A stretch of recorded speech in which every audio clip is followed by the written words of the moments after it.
Thank you so much, Mr. Vice President, and coming to UGA and allowing us to express our freedom of speech. So thank you so much. The First Lady said Epstein was not acting alone and had to be held accountable. She said and called for a congressional hearing, but President Trump multiple times called the files a hoax. The acting attorney general said Epstein shouldn't be a part of anything at the DOJ. If there are compromised government officials in those files, how can the public trust that this administration will hold anyone accountable when its own Justice Department is actively blocking the investigation? Given that, can you clearly articulate your stance on whether federal entities should have a formal investigation? Thank you. Yeah.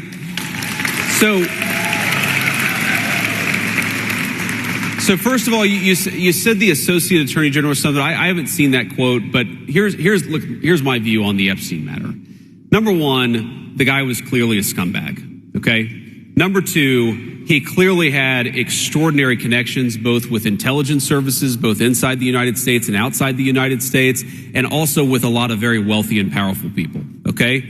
Number three, I have been a firm advocate and will continue to be a firm advocate of where we have something. And you know, like, I'm probably more obsessed with this than most officials. Okay.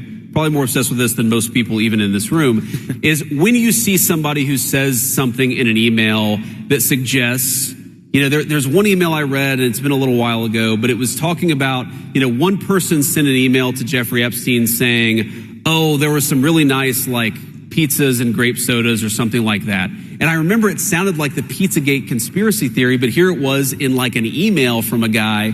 And my reaction to that was, we should absolutely investigate that person. Okay. And, you know, you remind me, I'm going to follow up on that to see whether we've investigated that person, because we should. We absolutely should. When you see evidence of sexual assault, sexual misconduct, regardless of whether you're powerful or not, in fact, you should probably investigate it more if you're a powerful person, right? I don't want powerful people, you know, being involved in this disgusting behavior. But I have to defend the president on this, because when he said that it was a hoax, what he was talking about was this democratic idea that he's connected to Epstein. If you look at those emails, it's like, you know, they were in the same, you know, everybody in Palm Beach knew everybody, okay? Like, the president has said he knew Jeffrey Epstein and he was a scumbag. But what you see in those emails is that Jeffrey Epstein hated Donald Trump. And Donald Trump hated Jeffrey Epstein. In fact, one of the emails is about Donald Trump narking on Jeffrey Epstein to the local sheriff, saying, this guy's a scumbag. You should go and pick him up.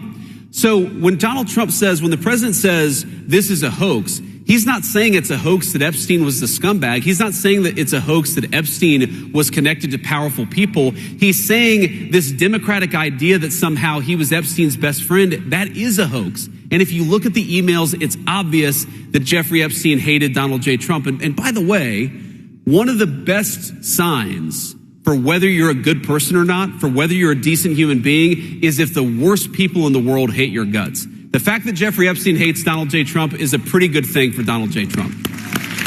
Yeah, well, and I will say, by the way, just so you know, the DOJ, just before we got on stage, I guess I saw the news, has unredacted fully the 6 million documents, made it available to your congressmen and women. So put pressure on them to go give you a report of what they find. Mr. Awesome. Vice President, thank you so much. Man. Thank you, guys. Appreciate you.